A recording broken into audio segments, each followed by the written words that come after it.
Hey everyone, I'm KPR. This is 5 to Follow. Here's the deal. What I'm going to do in this series is I'm going to introduce you to 5 photographers I think you should be following. So this is the first episode of 5 to Follow, and actually I'm already going to break the rules here. I'm going to give you 6 photographers that I think you should be following today. I'm going to talk to you a bit about them. We're going to look at their website. We're going to look at their work, talk about why I love their work and why I think you should be following. I'll also link to their websites and their Instagram in the description below. So after this episode is done, scroll on down to the description, check out their work, follow them on Instagram, follow them on Behance, check it out. You're not going to regret it. You really are going to love this work. Some of the photographers I'm profiling today also have books that you can get from Amazon. I'm going to link to those in the description below so you can buy their books, fill up your bookshelf, and get inspired by their amazing work. Our first photographer today, Nicholls. Chris is a Toronto native. He's one of the top fashion and beauty photographers in North America. He's been working in Toronto and New York City for more than 20 years. His work is primarily editorial and advertising. He shoots on location and in studio beautifully. Everything that he does is phenomenal. This guy has shot more magazine covers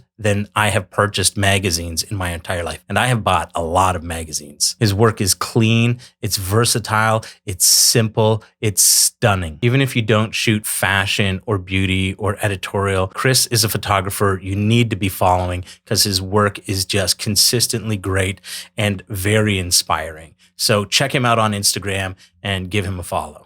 Next up, Martine Barrat. She's a French photographer who's been working in New York City since 1968. She's captured the city and people of Harlem, Brooklyn, and the South Bronx. Her work was influential to me before I was a photographer, before I knew who she was. I grew up on hip hop. I grew up on New York hip hop. She captured a lot of the early New York hip hop scene. As you can see here, this is an early photo of seminal hip hop group Run DMC.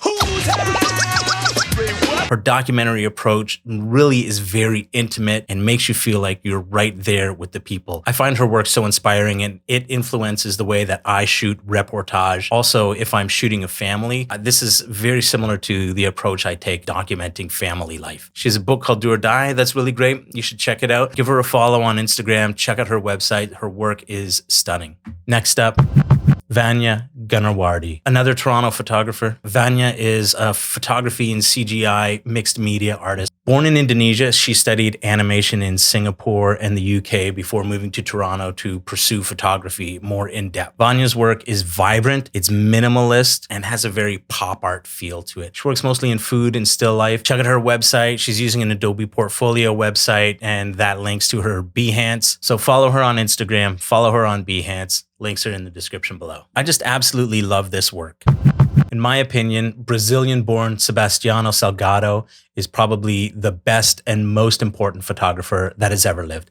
I think his work is better than Ansel Adams. I think he's more important than Ansel Adams, and that's a big statement. Salgado is a social documentary photographer who is focused on long-term self-assigned projects, most of which he releases in these massive, beautiful, stunning monographs. His work is evocative, it's emotional, it's humane. He's traveled to more than 120 countries around the world, photographing the people and the land and documenting major historical events. Wim Wenders directed a movie about Sebastião Salgado that I highly, highly recommend. It's called Salt of the Earth. It is such an inspiring film to watch him as a photographer, as a visual anthropologist, talk about his work, talk about his life, how his work had developed, and how he came to find his purpose in life through his photography. He also has a fantastic TED Talk, which I will link to in the description below as well. While I wasn't able to find a website for Salgado, he does have an Instagram account. Check out his work there. It's stunning. If you look at his Instagram account, it will make you want to buy a book. So scroll down to the description and click on the links to those books. Grab one for your bookshelf, grab one for your coffee table. He's so good. And number 5 on today's list are 2 photographers, Adam Schultz and Lawrence Jackson.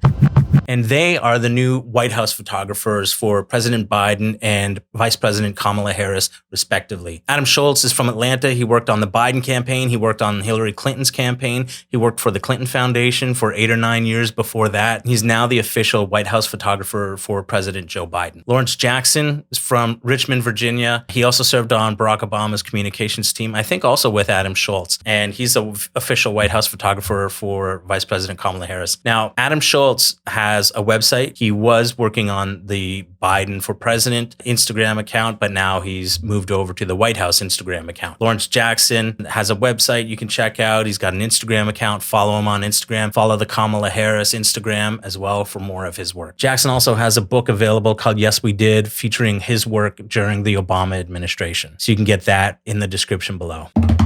And that's it. If you like this video, give it a thumbs up and hit subscribe. Let me know in the comments below who inspires you. Who are the photographers that you love? Thanks for watching. See you soon.